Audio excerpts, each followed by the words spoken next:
오늘은 최요한 형제님께서 긴 글, 짧은 묵상이란 제목으로 말씀을 해주시겠습니다. 예, 반갑습니다. 최요한입니다. 답답한 시대인데, 그럼에도 불구하고 여러분의 영과 혼이 그리고 육까지 포함해서 평안하시기를 기원합니다. 말씀은 방금 우리 읽으셨으니까 말씀 해석부터 말씀드리겠습니다.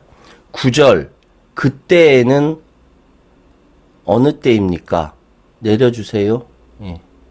그때에는 어느 때입니까? 바로 앞절에 세례 요한이 온 유대와 예루살렘이 다 나아가 자기에게 죄를 자복하고 요단강에서 세례 요한에게 세례를 받는 때입니다. 이 시기에 세례 요한의 인기가 이스라엘 전체에 다 퍼져서 너도 나도 앞다퉈 요단강으로 나서고 있을 때 제도권에 있는 대제사장과 기득권 세력이 세례 요한에 대해 잠재적 경쟁자로 생각하면서도 두려워서 대응도 하지 못하던 때에 다른 민중들, 오클로스처럼 예수는 세례 요한에게 나아갑니다. 그때 어디로부터 오냐면은 예수는 갈릴리 나사렛으로부터 왔다고 표현합니다. 당시 갈릴리 나사렛을 우리식으로 표현하면 전라남도 촌해남에서 올라와서로 해석할 수 있습니다. 그 위쪽이에요. 위쪽 아니에요. 더 위쪽. 예. 촌해남에서로 올라와서로 해석할 수 있습니다. 예수는 당시로 표현하면 전라도 깽깽이였습니다.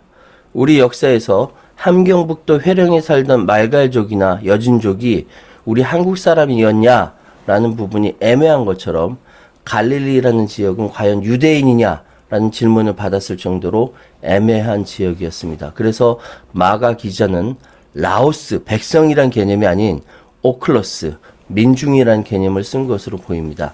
그러니까 갈릴리 민중은 그냥 존재하는 사람이라는 겁니다. 밑으로 내려가서요. 당시 갈릴리에서 사해 요단강까지 이동하는 것이 보통 일이 아니었습니다. 길고 긴 협곡을 따라 이른 거리는 약 120에서 150km였다고 합니다. 대략 당시에 4일에서 7일 걸리는 거리를 이존 사촌형 요한을 찾아 예수는 세례를 받습니다. 마태복음처럼 구구한 이야기를 마가복음에서는 생략하고 예수에게만 집중합니다. 10절, 곧 물에서 올라오셨다고 되어 있습니다. 개역개정에 곧이라는 표현을 공동 번역에서는 제거되었는데 12절에도 곧 성령이 예수를 광야로 몰아냈다라는 표현이 나옵니다. 제가 세보니까 10차례 나오는데 마가복음에서만 곧, 즉시, 당장이라는 의미의 단어, 발음상 유테오스 또는 유티스라고 불린 단어가 모두 41차례라고 하고 각자 의미 부여하셨으면 좋겠습니다. 도울 선생님은 11차례라고 했는데 저는 모르겠어요. 다 세보니까 10차례더라고요. 곧 물에서 곧 예수를 광야로 몰아내신지라 곧 그물을 곧 부르시니 곧 안식일에 곧 희한하죠? 영어로는 이미 틀린데 하여튼 그렇습니다. 또 물에서 올라오실세라고 쓰여 있는데 물에 잠겨 있는 것은 죽음, 올라오는 것을 부활을 상징한다고 합니다. 이때 하늘이 갈라지고 성령이 비둘기같이 자기에게 내려오심을 보시더니 라고 쓰여 있는데 하늘이 갈라짐은 나중에 예수의 죽음 이후 성소의 장막이 위로부터 아래까지 찢어져 둘이 되었다, 갈라졌다라는 곳에 쓰인 동사와 같다라고 합니다. 비둘기의 등장도 의미심장합니다. 흔히 비둘기는 평화, 온유, 도덕적 순결성을 상징하지만 페르시아나 이집트의 전승에서는 왕을 세우는 신적 능력을 나타내는 상징으로 비둘기가 사용되었다고 불투만 아저씨가 이야기합니다. 가장 핵심적인 경구는 하늘로부터 들린 소리, 너는 내 사랑하는 아들이라 내가 너를 기뻐하노라 라는 겁니다. 이거 다른 사람이 들었을까요? 같은 자리에 있던 세례 요한이 들었을까요? 세례는 요한이 주었지만 성령이 비둘기 모양으로 임하는 것은 하느님의 전폭적인 선택과 능력입니다. 주변 사람들은 볼 수도 느낄 수도 알 수도 없는 전적인 하느님의 선택과 그 행하심이며 마가 기자는 나중에야 예수로부터 이렇게 내려왔다. 이야기를 들었을 겁니다. 그래서 기록했고 지금 2025년 우리 마가복음 독자가 같이 듣고 있는 겁니다. 그러니까 예수가 듣고 우리 지금 마가복음 우리 독자 2025년에 우리만 듣는 거예요. 당시 사람들은 못 들었다는 거죠. 사도 바울도 다마스쿠스에서 있었던 일에 대해서 각기 달리 이야기합니다. 사울과 동행하던 사람은 그 음성을 들었지만 아무것도 보이지 않아. 이건 9장 7절에 있던 말씀이고 22장에는 사람들은 그 빛은 보았지만 음성은 듣지 못하였습니다.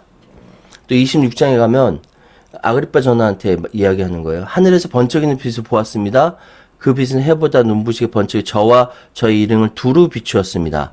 저희는 모두 땅에 엎드렸습니다. 그러니까 빛을 보았다는 거죠. 그래서 같이 땅에 엎드렸다는 것이죠. 음성은 들었지만 아무것도 보이지 않았다. 9장과 흡사합니다. 여기서 중요한 것은 팩트가 아니라 바울의 적극적인 신앙 고백입니다. 어마어마한 인생의 중요한 터닝점을 겪으면서 사울에서 바울로 이름 바꾸고 그는 기득권을 가졌던 베드로를 비롯한 예수의 직제자와 불화를 겪으면서 혹은 타협하면서, 타협했다는 건 전적인 제 해석입니다. 예수의 복음 전파에 목숨을 걸었습니다. 예수는 비둘기 모양의 성령 세례를 받으며 자각한 것으로 보입니다. 그리고 끊임없이 자기 성찰을 위해 혹은 깨달음을 위해 광야로 나가죠. 성경은 성령이 예수를 광야로 내보내셨다. 12절에 표현합니다. 이 본문 말씀은 마태복음 2장 13절부터 17절, 누가복음 3장 21절부터 22절에도 같은 내용이 등장합니다. 이제 최요한 해석입니다. 되게 은혜로운 얘기죠. 예수님이 세례 요한에게 세례받고 하늘이 갈라지면서 성령이 비둘기처럼 내려오고 소리가 들리는데 하느님 목소리면 엄청 감동스러울 것 같아요. 그런데 딱 거기까지입니다. 이 장면 여러분께서 눈으로 보셨습니까? 어떻게 아시죠? 이러면 단박에 반론이 들어옵니다. 예수께서 이르시되 너는 나를 본고로 믿느냐? 보지 못하고 믿는 자들은 복되도다 하시니라. 요한복음 20장 29절. 안 봐도 믿으면 행복한 거야. 라고 이야기하죠. 그래도 혹시 안 봐도 믿는 것이 좋은 믿음이고 그 믿음을 지키는 것이 신앙인의 도리라고 생각하시는 분도 있을 겁니다. 그 믿음 저는 존중합니다. 우리는 성경을 통해 이 장면을 마치 비디오 클립으로 확인하듯 알 수가 있습니다. 예수에 대해서도 하느님에 대해서도 바울과 모세에 대해서도 우리는 그렇게 보고 듣고 스스로 깨달아 생각하면서 스스로 정리하기도 합니다. 신학자들은 저 성경 말씀을 평생 공부하면서 토씨 하나, 문맥 하나 분석하면서 자신의 온 생애를 바쳐 이해하려고 합니다. 때로는 가르치면서 후학을 양성하죠. 그런데 다시 한번 말씀드립니다만, 예전부터 말씀드린 것입니다만, 성경은 역사책도 문학책도 과학책도 그 무슨 서적도 아니고 신앙 고백서입니다. 다시 말씀드립니다. 성경은 하느님을 사모하고 그의 뜻대로 살고자 하는 개인과 집단, 그 공동체가 고백하는 신앙 고백서입니다. 그게 수천 년 동안 이어져 내려온 겁니다. 노아의 방주가 아라랏산에 기록되었다고 해서 지금 아라랏산을 뒤져서 방주 흔적이 나왔다면서 성경은 사실이다! 라고 외치는 것만큼 미련한 짓은 없다는 이야기입니다. 노아의 방주서라는 메소포타미아의 홍수 신화와 결합한 이야기입니다. 자, 오늘 이 본문 기록이 언제쯤 기록된 것으로 한번 알아보죠. 이게 우리나라, 당시에 한반도 반대편, 우리나라, 한반도를 쭉 연대를 했어요. 가운데 보시면은 0으로 써 있는 게 예수님 태어난 즈음, 이 부분이에요. 그러면 성경이 기록된 거는 여기 AD 50, 지금 사복음서가 있던 요거죠. 가락, 신라, 고구려, 백제의 초기입니다. 말씀으로 좀 내려주세요. 예수의 생애를 기록한 복음서는 우리나라 사국시대, 삼국시대가 아니에요. 사국시대예요. 사국시대, 가락과 신라, 고구려, 백제의 초기 시대에 기록된 것으로 보입니다. 그리고 사실 복음서 이 네 곳만 있는 것이 아니라 수도 없이 많은 기록들이 있었는데 남아있는 것이 마태 공동체, 마가 공동체, 누가 공동체, 요한 공동체의 신앙 고백으로 지금까지 이어지고 있는 겁니다. 이보다 훨씬 후기에 삼국유사가 기록됩니다. 삼국유사가 고려 후기 승려 이련이 1281년에 편찬한 겁니다. 여기에 최초로 단군이 등장합니다. 다시 그림을 좀 보여주시면요. 그러니까 AD 50년이라고 쓰여져 있는 요 언저리쯤, 가락, 신라, 고구려, 백제 초기, 요 즈음에 이 사복음서가 쓰여지는 겁니다. 그리고 방금 제가 말씀드린 이련이 얘기했던 그거는 1200이니까 여기를 뛰어넘죠. 예, 질문할게요. 다시 내려갑시다. 질문할게요. 곰이 100일 동안 햇빛이 들지 않는 동굴에 들어가서 쑥 한 다발 가서 마늘 20개를 버티면서 여자 사람이 되었어요. 그리고 한웅과 결혼해서 아들 단군을 낳았대요. 단군은 무려 1500년 동안 살면서 나라를 다스리고 산신령이 되어 깊은 산속으로 들어갔는데 그때 나이가 무려 1908살이었다고 합니다. 이거 믿겨집니까? 안 믿겨지거든요. 대신 이 천손 신화가 어떤 의미가 있는지 그 뜻을 새겨야 되는 거 아닙니까? 그런데 이거보다 거의 1000여 년 전에 기록된 복음서 내용은 1.1획도 바뀐 것이 아니라고 글자 그대로 믿는 이유가 뭡니까?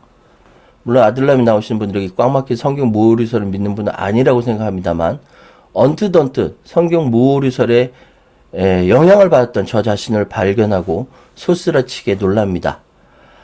저는 이전에 아무 생각 없이 성경 읽고 목사님이 전도사님 말씀하신 대로 그게 진짜다라고 살다가 역사를 공부하고 이러저러한 자료를 접하면서 진짜일까라고 의문이 들었습니다. 그러다 든 결정적인 생각.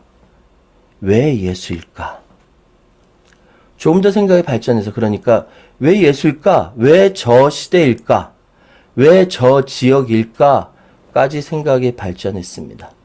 하느님께서 왜 지금으로부터 2000년도 더 된 옛날에 하느님께서 왜 한반도 반대편 팔레스타인이라는 로마 식민지에 하느님께서 왜 지배계급도 아닌 하층민 목수의 아들에게 당신의 아들이고 사랑하는 자라고 선포하셨을까?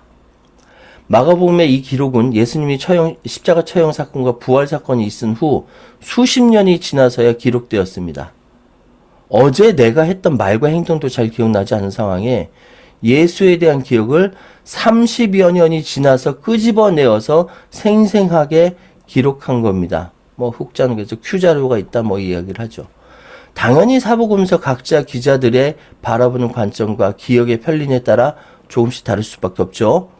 예수의 무덤에 어느 복음서는 한 천사가 한 청년이 두 천사가 나타났다고 서로 달리 고백하는 겁니다. 오히려 같으면 이거 서로 짠 거 아니야? 하고 의심이 가는 게 당연하죠. 우리는 대부분의 성경의 이적설화와 가르침을 성경이란 유리창을 통해 보고 이해합니다. 저는 어머니 뱃속에서부터 예수님을 알게 되었어요. 새벽 기도에 다니고 수요 예배, 금요 철학 예배, 관상 기도회, 최자실 금식 기도회, 부흥회 뭐 온갖 안 다닌 적이 없어요. 그래서 그냥 예수님 이꼬르 하나님 이꼬르 십자가 이꼬르 구원자 등등의 공식이 세뇌되었습니다. 그래서 우리 신앙 혹시 세뇌 신앙은 아닐까 하고 질문 드리는 겁니다. 흔히 이야기하는 삼위일체라는 개념은 처음부터 이어진 게 아닙니다. 마태복음 처음에 족보가 쫙 내려올 때 1장 16절에 야곱은 마리아의 남편 요셉을 낳았으니 마리아에게서 그리스도라 칭한 예수가 나시니라 라고 돼 있죠. 그런데 우리는 요셉과 섹스한 마리아가 예수를 낳았다고 고백하지는 않지 않습니까? 예수는 성령으로 잉태되었다고 고백합니다. 그럼 사실 다윗의 족보와 전혀 상관이 없는 거죠. 후대에 구약의 약속이 이루어졌다 이어붙인 거죠. 그런데 그것이 신앙 고백과 전혀 상관없냐? 그게 아니라 하느님의 약속이 이루어졌다고 고백한 그들의 백성에게는 크나큰 축복의 메시지인 것이죠. 요셉과 마리아는 섹스하지 않았어요. 예.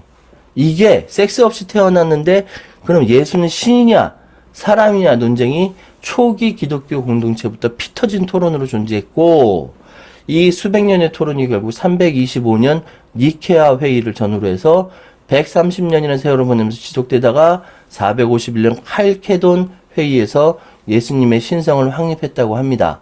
말이 좋아서 확립한 거지 거수해서 좀 글 좀 내려주시죠. 박선배님, 아니, 조금 위로 올라가죠. 예, 여기, 예, 죄송합니다. 제가 잘못 봤네요. 말이 예수님의 신성을 확립했다고 했지만, 초기 기독교인들도 굉장히 헷갈렸을 거예요. 섹스 없이 태어난 사람, 신이냐, 사람이냐. 어떻게 섹스 없이 사람이 태어나요? 일부에서는, 예수는 로마 군인에게 겁탈당한, 이런 식으로 해석하는 사람도 있습니다. 어쨌든, 근데 혹시 여기서 예수님의 신성을 확립했다라니 사실 손들어서 삼위일체 오케이 콜 해서 이제 진행된 건데 교회에서 니케아 회회, 칼케돈 회회 배우신 분 계십니까? 적어도 저는 배운 적이 없어요. 왜? 교회에서는 이런 것들을 가르치지 않나요?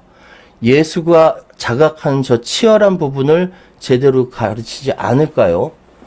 그리고 무조건 왜 믿으라고만 할까요? 성도의 머리가 커진 목사로서는 골치 아프니까 그렇다는 생각밖에 들지 않습니다. 저는 지금도 왜 예수일까를 고민합니다. 왜 공자나 석가나 마호메트는 아닐까 하고 생각합니다. 더 나아가 나는 왜 여기 이렇게 집착하나 하고 나 스스로를 고민합니다. 그렇지만 이거 하나는 명확합니다. 더 이상 세뇌 신앙은 없다. 그래서 제게 기독교는 스스로 깨달음의 신앙이어야 한다고 생각합니다. 더 이상 종교 비즈니스와 성경 모의료설에 휩쓸리지 말자고 이야기하고 싶습니다. 긴 글 각자 짧은 영감 받으시기 바랍니다. 감사합니다. 네, 감사합니다. 잠시 음악을 들으신 후에 토론 시간을 갖도록 하겠습니다.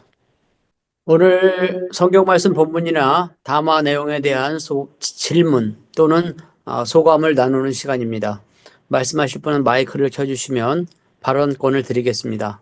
많은 분들이 골고루 발언하실 수 있도록 발언은 2분 정도로 해주시면 좋겠습니다. 오디원 형제님 말씀 들어보겠습니다. 마가복음의 이제 저자였던 이제 마가는 우리가 익히 알고 있는 그 마가의 다락방 주인의 아들입니다. 그리고 이제 바울이 저기 첫 그 선교 여행을 떠날 때 바울과 바나바가 둘이 이제 서로 다퉈서 헤어진 이유를 제공하는 그 당사자가 마가이고, 그래서 이제 마가는 어떻게 보면 예수님의 어떤 신성 이와 같은 것을 가까이에서 목격을 했음에도 불구하고 나중에 마가와 바나바의 그 다툼의 그런 원인을 제공했을 만큼 초기부터 그 사람이 그 어떤 이런 하나님의 신성, 오늘 여기 이제 본문에는 하나님과 성령과 예수님이 동시에 등장하는 유일한 그런 그 성경 현장이다 이렇게 이제 설명되어지는 부분인데요. 이와 같은 그 글을 쓸 수 있는 마가가 되기까지는 마가가 초기에는 그런 여러 가지 경험을 했음에도 불구하고 하나님의 신성에 대해서 제대로 알지 못했다가 후에 이제 바울은 이 마가를 굉장히 높이 평가를 하는 그런 내용이 그 이제 사도행전에 나오는 것을 볼 수가 있는데, 그러니까 점점 발전해서 초기에는 잘 몰랐지만 그런 엄청난 경험을 할 수 있는 위치에 있었고 그런 게 있었지만 초기에는 잘 몰랐어도 후에 이 말씀을 기록했을 당시에는 하나님의 신성에 대해서 명확하게 이해를 하고 또 이렇게 성경의 기록자가 되지 않았는가 이렇게 생각이 됩니다. 그리고 이제 마가복음의 그 특성을 우리가 이제 설명할 때 마가복음 우선설이라고 하는 얘기를 아마 들어보셨을 텐데 사복음서 중에서 마가복음이 제일 먼저 기록됐다 이렇게 얘기를 하고, 그리고 거기에는 이제 물론 다른 견해도 없지 않아 있지만은 그래서 마가복음 우선설은 이 성경의 이제 기록의 역사에서 굉장히 중요한 그런 위치를 점유하고 있는 그런 성경인데, 그런 성경을 마가가 써서 우리에게 이제 전했기 때문에 이런 그 불가사의한, 어떻게 보면 초기에는 사람들을 실망시킨 이런 사람이 후에 그 하나님의 존재와 성령과 또 예수님의 동시에 나타난 이 현장을 감동 있게 그려낼 수 있을 만큼 이렇게 되었던 것은 그건 이제 우리도 신앙생활 할 때 여러 가지 그 초기에는 잘 몰랐지만 후에 또 많이 깨닫게 되고 또 그렇게 하면서 점점 신앙이 굳어지는 이제 그런 그 경험들을 우리가 하게 되는데, 그러한 마가를 좀 들여다보고 마가를 이해할 수 있는 그런 좋은 담화의 내용이 아닌가 이렇게 생각이 되고, 이 짧은 걸로 긴 묵상의 내용을 이렇게 소개해 주신 우리 최 의원님에게 감사를 드립니다. 네, 감사합니다. 역시 그 짧지 않은 글이었는데 거기에 대한 좋은 묵상의 말씀을 해주신 것 같습니다. 네, 오늘 말씀이 이제 그 성서를 보는 시각, 그건 물론 이제 최환 형제님께서 성서를 보는 시각인데, 그것은 신앙 고백의 입장에서 봐야 된다. 그걸 역사로 보거나 이렇게 봤을 때 서로 오해가 생길 수 있고, 착오가 생길 수 있고, 이럴 수 있다는 말씀이었거든요. 근데 그것도 역시 최환 형제님의 개인적인 신앙 고백이 아닐까 이렇게 보고요. 그거를 가지고 이러쿵저러쿵 이야기할 부분은 아니라고 생각합니다.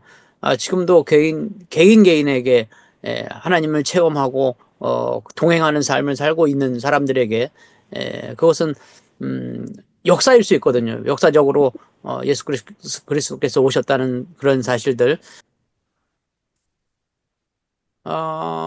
지금 손을 드는 분이 안 계셔서 그러면 신성남 형제님 대신 이동규 형제님께서 말씀을 한번 해주시면 좋겠습니다.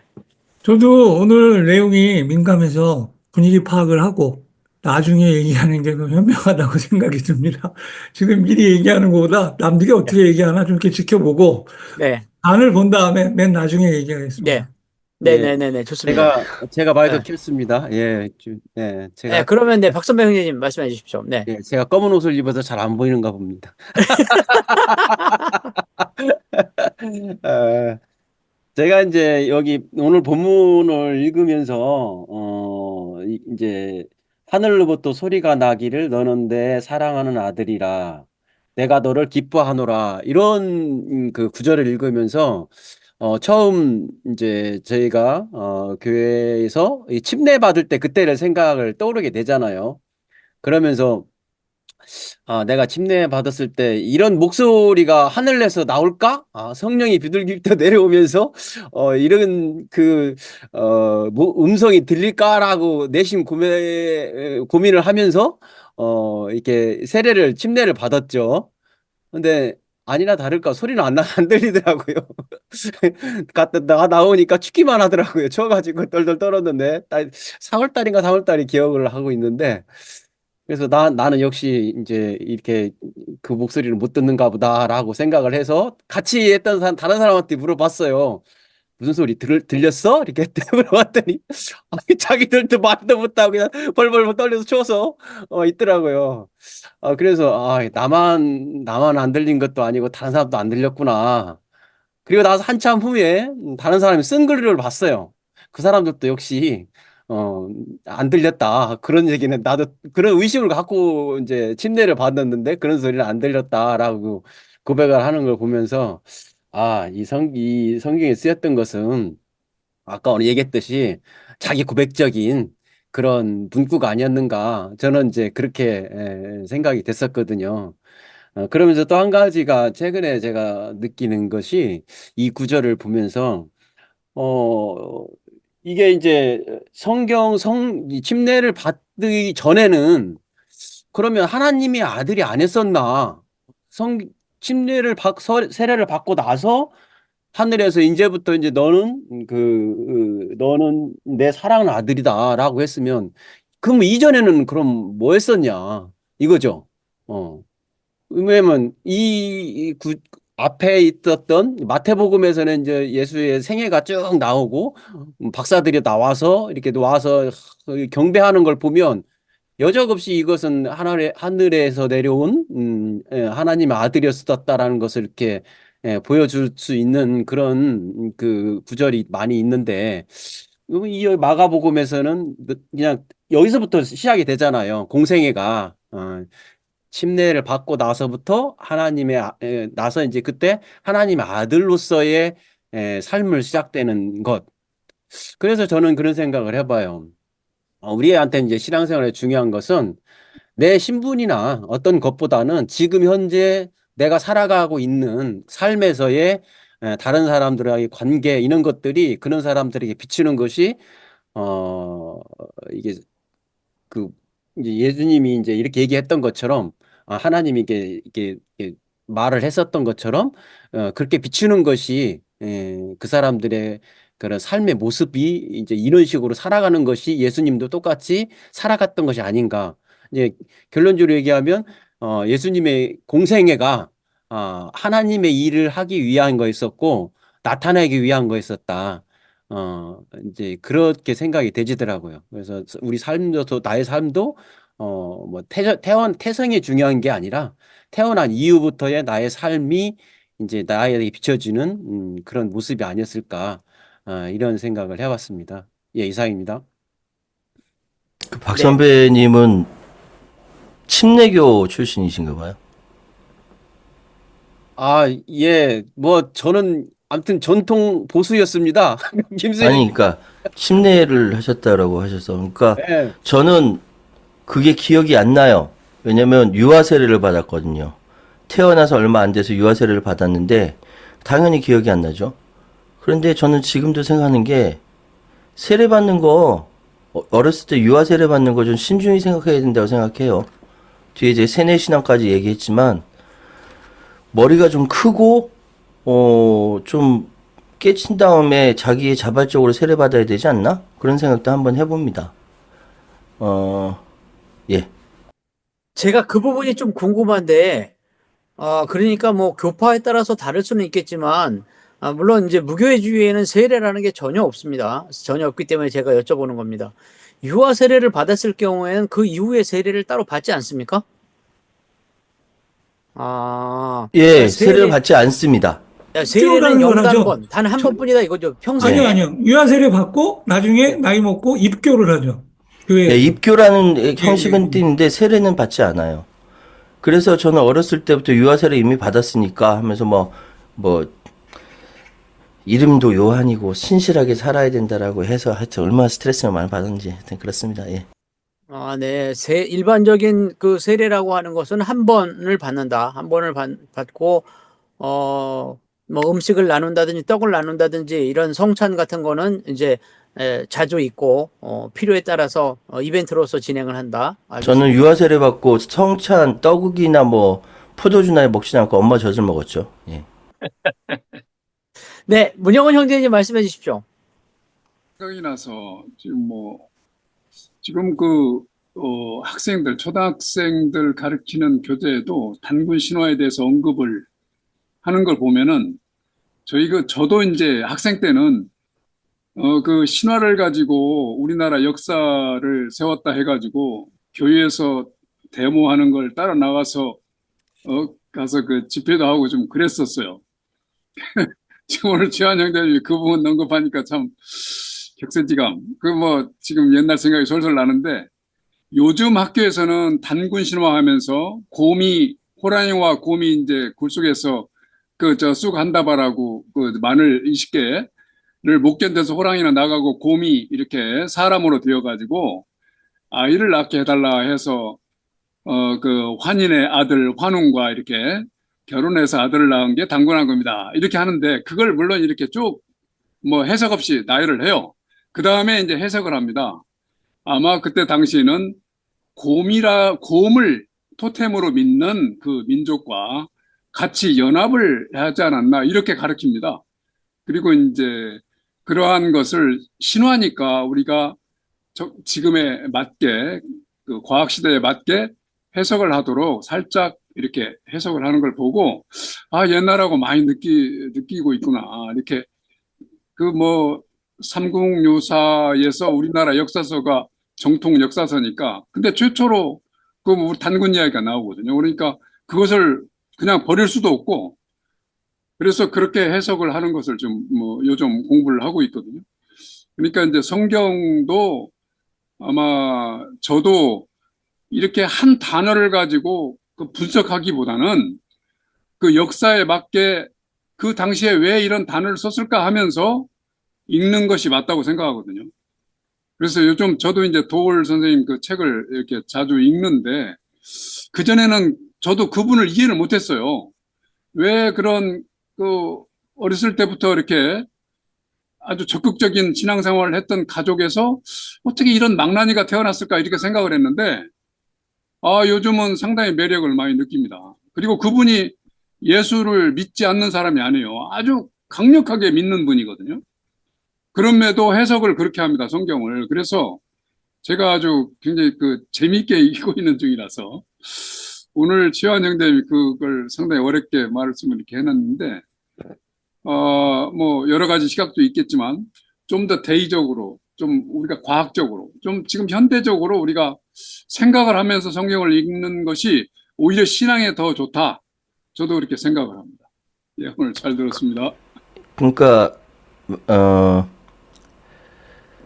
방금 말씀하셨던 것처럼 곰과 호랑이가 곰족과 호랑이족과 경쟁해서 곰족이 이겼다. 뭐 이런 식으로 해석할 수 있고 그런 이야기들을 그렇게 자연스럽게 받아들이면서 그보다 훨씬 더 오래전에 썼던 이 방금 이야기에 나온 이 이 설화에 대해서 왜 이걸 신화로 받아들이지 않지? 그 의미를 딱 붙잡고 살아야 되는 거 아닐까라고 생각하는데 절대로 2단이니 3단이니 온갖 이야기가 많은데 예, 뭐 개의치 않습니다. 저도 아주 독실하신 우리 아버지 어머니 오죽했으면 이름이 요한이 됐겠어요. 그 밑에서 이런 해석을 하니까 또 그런 책을 쓰니까 이상한 이야기를 많이 들어요. 그럼에도 불구하고 각자 신앙의 범주에서 생각했으면 좋겠다. 그 차원에서 말씀드린 겁니다. 네, 양보영 자매님 마이크 켜셨습니다. 말씀해 네. 주십시오. 저는 정말 성경을 갖다가 사람이 썼다고 얘기하는 것 자체가 저는 정말 믿을 수가 없어요. 성경은 성령을 받은 사람이 하나님의 음성을 듣고 그 성령을 받아서 그걸 갖다 쓴 건데 계속 기록한 건데 그걸 갖다가 이게 사람 단군 신화에다 비교를 한다든가 다른 거에다 역사책에다가 비교한다는 거는 말이 안 되고 성경은 하나님 세계 하나님이 또 예수님이 자기 아들 갖다 보냄으로써 우리 갖다 구원하려고 보내면서 그걸 갖다 쓴 책인데 교과서로 썼는데 그걸 갖다가 뭐 예수님을 부인하는 거 예수님 자체가 사람으로 인정하는 것 이거 자체가 저는 정말 그 신학교가 정말 잘못됐다. 어떻게 예수님을 사람으로 하느냐. 예수님은 하나님이라고 부르는데 사람의 몸을 입고 잠깐 사람들이 하도 못돼 먹었으니까 예수님 같이 살아야 된다. 본보기를 해서 33년 동안 세상에 사는 걸 갖다가 기반한 건데 그걸 갖다가 사람이다. 어떻게 로마 정병하고 이건 말도 안 되는 소리를 하시는데 그런 거 갖고 난 정말 그 신학교 들은 거에 대해서 너무나 그게 말이 안 되고요. 영적 체험이 없는 사람들은 그렇게 얘기할 수가 있어요. 근데 체험이 있는 사람들은 진짜 하나님의 음성이 저는 여러 가지 소리 갖다 들어봤는데 하나님의 음성을 딱 한 번 들어봤어요. 하나님의 음성은 너무나 웅장하게 다니면서 보통의 다른 사람 얘기하는 거랑 틀려요. 내가 이제 우리 아들 걱정할 때 아직도 나를 믿지 못하느냐 그게 딱 한 번 들어봤는데 다른 소리 속삭이는 소리는 많이 들었거든요. 막 그러는 거 무슨 하여튼 영이 좀 속삭이는 소리는 들었는데 하나님은 굉장히 달라요. 막 이렇게 막 퍽 떠들면서 아직도 나를 믿지 못하냐 그 얘기가 들었는데 이거는 정말 예수님은 하나님의 아들이라는 걸 믿어야 돼요. 그 예수님이 하시는 말씀 성경에 그렇게 사람이 쓸 수가 없고 성경에 나오는 걸 갖다가 체험한 사람들이 많아요. 영적으로요. 실제 일어났던 일이고요. 구약이나 신약이나 보면서 그래서 절대 그 성경 자체 갖다가 우리는 좀 하나님의 그 경전으로 읽어야지 다른 거에 비교해서 부다의 경전이나 단군 신화에다 비교하면 안 된다고 생각합니다. 예수님은 하나님의 아들이시고 예수님은 하나님이십니다. 삼위일체. 예수님 자신이 하나님이시면서 예수님이시면서 동등하십니다. 왜냐하면 자기 몸이 글로 아들의 형상으로 나온 거니까 하나님 자체가 예수님이십니다. 그걸 꼭 믿으면은 성경 자체가 이해하게 되고 영적 체험을 하신 분들은 그다 100% 믿고 있습니다. 감사합니다. 네, 말씀드릴게요. 네, 말씀드릴게요. 저는 양보영 자매님의 신앙에 대해서 폄훼하고 싶은 생각 없고요. 양보영 자매님 신앙 그렇게 갖고 있다는 거 예전부터 알고 있고요.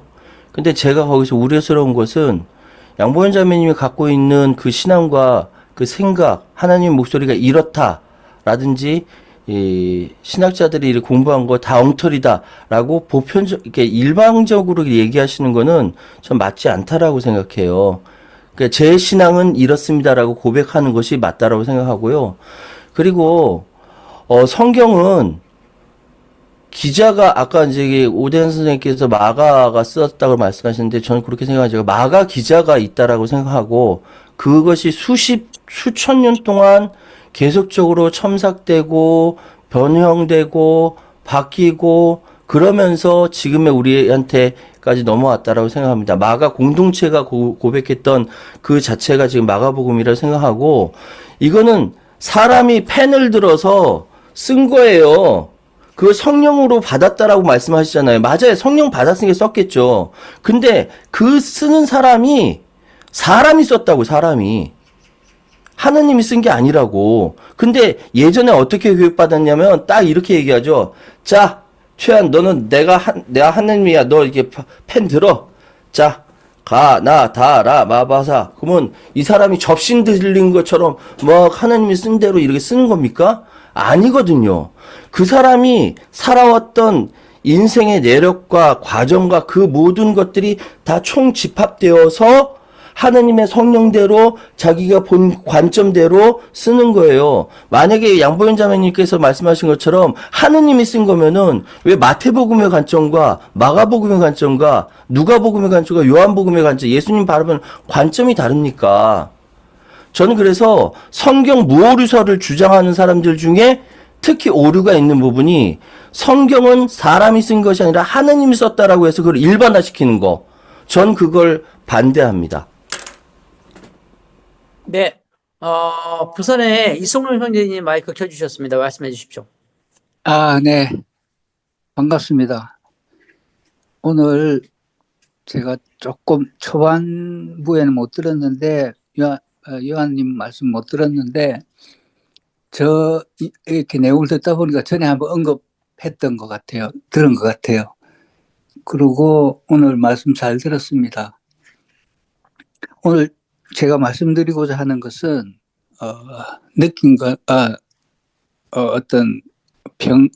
제가 나름 느낌을 이야기하기보다는 성경의 또 다른 어떤 관점을 잠깐 이야기하려는데요. 제가 카르마의 비밀이라는 유튜브를 한번 본 적이 있습니다. 그래서 내용이 좀 흥미롭고 해서 제 페이스북에 며칠 전에 이제 공유를 했습니다. 그리고 유튜브에 가시면 카르마의 비밀이라는 이렇게 성경에 관계된 이렇게 이야기가 나오는데 주 내용이 뭐냐면 성경 속에는 아까 공회에서 이제 그 신약이 있기 전부터 윤회라는 불교 용어 있죠. 윤회설이 많이 있었다. 윤회를 믿었다. 기독교가 이렇게 성립되기 이전에 어떤 이런 종교가 성립되기 이전에 그런 복음서라든지 여러 가지 신앙 고백서라도 될 수 있겠고 하지만 그런 내용에 보면은 윤회설을 믿었다라는 그거를 이렇게 합리적으로 추론하는 그런 내용도 있고 그 다음에 또 불교적인 용어지만 인과응보라는 그런 강력한 그런 메시지도 있고 그게 아주 만연했다고 그러는데 내용을 들어보면 이런 가설이 또 생길 수가 있겠구나라는 아주 조금 제가 좀 흥미롭게 들었던 건데 길지는 않으니까 그리고 성령이죠. 혼, 그 다음에 육신, 인간에는 세 가지가 이렇게 관련되어 있는데 우리가 이제 신앙에서 말하는 성령, 이 성령에 대해서는 어떻게 표현하면은 성령은 우리 인간의 무의식 속에서 잠재하는 거기 때문에 인간은 느낄 수가 없다라고 합니다. 그리고 혼도 주장하고 육신에 대해서 이야기하는데 아주 좀 흥미로운 주제여서 관심 있으면 신앙생활에 조금 도움되지 않을까 이런 부분도 있다라는 거를 제가 공유를 했었습니다. 그리고 오늘 말씀하신 부분은 또 제가 느꼈는데 저도 예전에 담화를 할 때 소크라테스, 플라톤 이런 분들은 예수 서기 300년 이전부터 사람들이었기 때문에 그분들이 이제 어떤 철학, 사상 이런 부분들은 수학도 마찬가지고 기독교나 신앙하고는 전혀 상관없는 우리 인간 삶에 대한 어떤 도움을 주는 그런 아주 사람들이었기 때문에 그 신앙 쪽에서도 많은 철학적인 요소들이 많이 들어가 이렇게 있었다라는 부분도 있고 그 하여튼 그렇습니다. 저는 어느 한 곳에 좀 치우치지 않고 예전에 내가 어떤 교리나 뭐 이렇게 하면 안 된다 이런 부분들이 지금 돌이켜보면 너무나도 어리석었지 않나. 그 당시 젊었을 때 참 그게 어떤 그런 부분들이 저에게서는 아주 지금의 만약에 제가 그때로 돌아간다면 어떤 내 인생이 좀 달라지지 않았나 그런 생각도 하게 됩니다. 오늘 담화 고맙습니다. 네, 시간이 많이 됐는데 지금 김수일 형제님 마이크 켜셨습니다. 혹시 산행 중이신 것 같은데 말씀 가능하십니까? 지금 산행 중인데요. 저는 이렇게 산을 좋아하는데. 그럼 최현 말씀 때문에 형제님. 켜신 건 아니고요?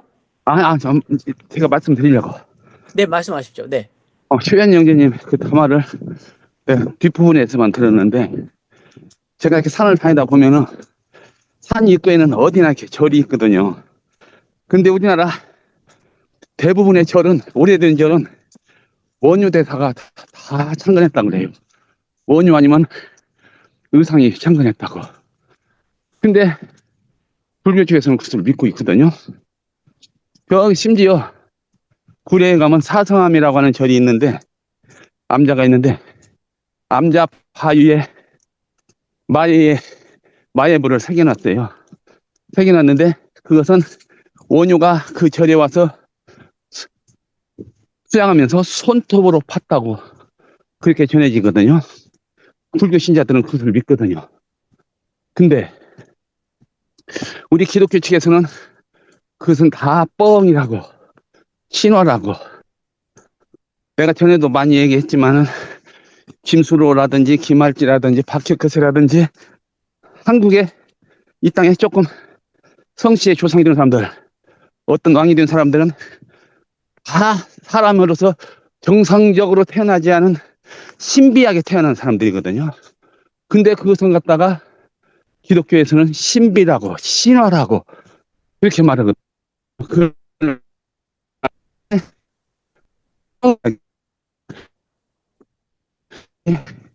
뭐 이야기들은 우리 절대 될 수가 없는 일, 그것을 갖다가 사실이라고, 그러니까 그것은 하나님이기 때문에 그것을 할 수 있다고 이렇게 말을 하거든요.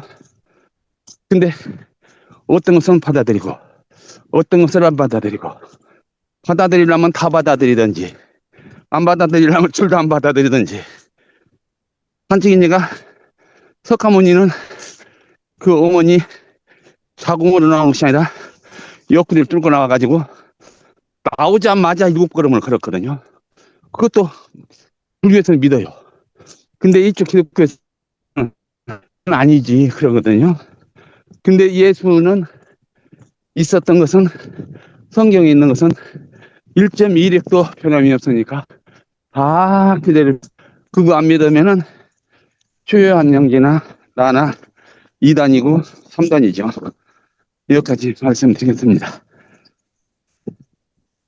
네. 지금 시간이 많이 돼서 요 정도로 그 마무리를 하고 2부 때 아까서부터 유덕준 형제님 손 드셨어요.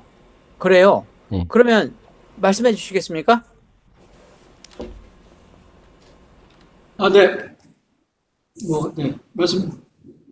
오늘 저도 사실은 좀 늦게 들어와서 하지 못했는데, 우리들의 신앙 형태가 약간 그러니까 먼저 믿었던 분들의 신앙 형태가 너무, 외골수적이었다는 생각이 많이 드는 이유가, 우리 최원 형제님처럼 제가 아는 사람 이름이 손카리스마라는 사람이 있어요. 진짜로. 호적에 손카리스마예요, 이름이. 근데 그 카리스마가 무슨 뜻인지 아시죠? 그 카리스마가 원래는 선물이란 뜻이에요. 우리가 알고 있는 무슨 권위가 높고 이런 게 카리스마가 아니고, 카리스마란 말은 히브리어로, 헬라어로 선물이라는 뜻이거든요. 그래서 이건 이제 그분의 아버님이 목사님이세요. 근데 중요한 거는 별로 교회를 지금도 잘 안 나가요. 그게 문제예요. 그러니까 신앙의 강요 내지는 아니면 외골수적으로 내 자녀를 이렇게 만들었으면 좋겠다고 해놓고, 굉장히 죄송한 말씀이지만 그렇게 가르치거나 따르지 못했다는 증거라는 거가 오히려 참 불행한 일이 아닌가 하는 생각이 들고, 최한 형제님이 말씀하신 이제 몇 가지 단어에 대해서만 한번 제가 얘기를 해본다면, 세뇌 신앙은 아니라고 생각해요, 저도. 성경에 나와 있는 얘기들은, 어찌 보면 신약에 나와 있는 내용들은 예수님과 제자들이 겪었던 여러 가지 경험을 통해서 예수님이 누구라고 하는 사실을 말해주는 성경책이 대부분이죠. 특히 복음서는 그렇죠. 마가든 누가든 요한이든 풍랑을 잠잠케 하신 예수님이 있는 그 배에 제자들도 같이 있었고, 그 다음에 그 사건이 일어났을 때 제자들은 그걸 보고 깨달았고, 그리고 하나님으로 인정을 했고, 이런 반복적인 학습을 통해서 체험적인 신앙을 갖도록 했다는 거에 주목해야 될 필요가 있다는 생각이 듭니다. 그러니까 세뇌 신앙이라고 얘기할 수도 있죠. 그렇지만 성경이 기록하고 있는 중요한 목표나 방향은 예수님의 행적을 기록하고 그것을 통해서 경험되어진 경험을 통해서 이분이 누구신가를 경험하게 만들었다는 데 주목할 필요가 있다는 겁니다. 성경이 쓰여진 거에 대해서는 성령을 받아서 성령으로 쓰여졌다고 얘기하는 부분을 우리가 눈으로 볼 수 있는 것이 어디냐면 바로 구약의 여호수아서 1장을 보면 나와 있어요. 하나님이 여호수아에게 얘기합니다. 받아 적어라. 그래서 그 성경을 쓰게 해요. 또 성경 속에, 히브리 성경 속에 감추어진 비밀이 있는데, 유대인들이 얘기하는 모세오경, 그 사람들은 그것만 토라라고 해서 율법으로 인정하잖아요. 그 5가지 책이 있잖아요. 창세기, 출애굽기, 레위기, 민수기, 신명기가 있는데, 창세기, 출애굽기를 읽다 보면, 히브리어로 읽으면 50자에 하나씩 하나님이란 단어가 나온답니다. 근데 그게 스페링이 이를테면 하나님 그러면 창세기, 출애굽기에는 하나님이라고 돼 있어요. 그리고 가운데 레위기를 건너뛰고 민수기, 신명기를 가면 49자를 건널뛸 때마다 야훼라는 단어가 나오는데 스페링이 거꾸로예요. 님나하 이렇게. 그래서 이 2가지 성경들은, 4가지 성경은 어디를 가리키고 있냐면 레위기를 가리키고 있다는 얘기예요. 그런 비밀이 있어요. 근데 그런 비밀들을 얘기하자는 건 아니지만 성경은 의도가 있어서 쓰여졌다라고 하는 사실이 있다는 겁니다. 그러니까 사람이 썼죠. 사람 손을 빌어서 쓴 거죠. 하나님이 영감을 주셔서 그걸 받은 사람들이 쓰게 했다는 거에 대한 사실을 성경은 성경 자체가 얘기하는데 그게 말씀드린 대로 여호수아 1장에 나와 있어요. 그러니까 약간 성경을 어디 한 군데만 볼 생각을 마시고 좀 더 폭넓게 봐야 되지 않겠는가 하는 생각이 들고, 예수님이 그러면 왜 인성과 신성을 동시에 가져야 되는 분이라는 사실에 대해서 사실은 약간 공부할 필요가 있습니다. 그러니까 이게 그냥 어떻게 육체적인 방법을 통해서 태어난 분이 아니기 때문에 그렇다라고 하는 사실을 그냥 얘기할 것이 아니라 시간을 좀 더 가지고 왜 그러면 신성과 인성을 같이 가져야 되느냐라고 하는 사실에 대해서 사실은 공부할 필요가 있다는 사실을 좀 말씀드리고 싶거든요. 그러니까 오늘은 이제 시간이 너무 짧아서 이제 여기 정도까지만 말씀을 드리고 제 생각에는 다음번에 누군가가 아마 그러면 왜 예수님이 신성과 인성을 동시에 가져야 되는지에 대한 뭐 담화를 하시든지 발표를 하는 시간이 좀 있었으면 좋겠다. 네, 그런 생각이 듭니다. 이상입니다. 네, 감사합니다. 그러면 초연 형제님께서 답변 형태도 좋고요. 종합하면서 마무리를 해주시고 기도로 맞춰주시면 좋겠습니다. 예. 제가 오늘 드린 말씀은 뭐 새로운 이야기도 아니고 제가 예전부터 생각했던 거 뭐 아시는 분들은 다 아실 거예요. 그런 이야기이고, 다만 제가 말씀드리고 싶은 거는 우리가 지금 2025년도에 기독교인으로 살아가는데 있어서 이전에 가지고 있었던 우리 신앙의 선배들, 선조들이 생각했던 그런 부분들을 존중하지만 2025년도에 우리가 현재 한반도에서 우리가 어떤 신앙을 가져야 될지에 대해서 좀 생각을 해봤으면 좋겠어요.